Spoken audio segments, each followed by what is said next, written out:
In the heart of an ancient village, nestled amidst the towering mountains, there was a humble Zen master.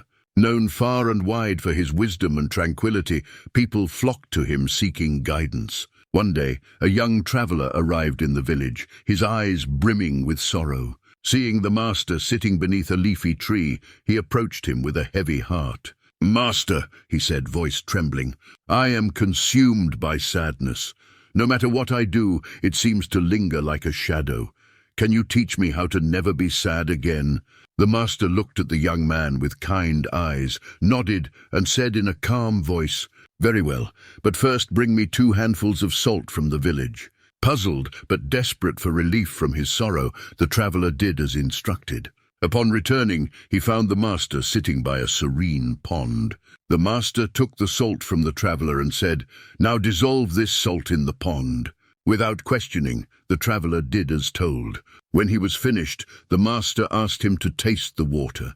The young man scooped up some water and took a sip. "How does it taste?" asked the master. "Salty," replied the young man with a grimace. The master then guided him towards a vast lake nearby and asked him to throw the remaining salt into it. After he had done so, he was again asked to taste the water. This time when he sipped it, he found no trace of saltiness. "But how can this be?" asked the bewildered traveler. The master smiled gently and said, "Both bodies of water received the same amount of salt. However, their capacity to dilute it is different due to their size. Just like these bodies of water, your sadness too depends on what you contain within.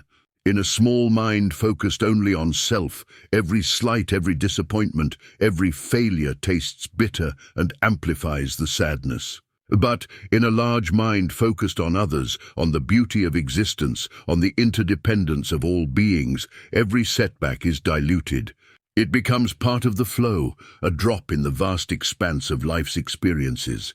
The traveler stood there speechless as the master's words washed over him like waves. He realized his sorrow was not a result of his circumstances, but rather his perspective. His mind had been like the pond, small and self-focused, magnifying every bit of salt he came across. As he left the village that day, he took with him not just an answer to his question, but also a deeper understanding of life. The sorrow that had once consumed him seemed to diminish with each step he took towards becoming like the lake, vast, expansive, and accepting.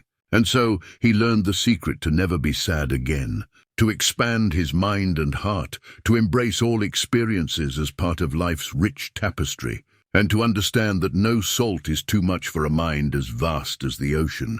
How about you? Are you a pond or are you an ocean?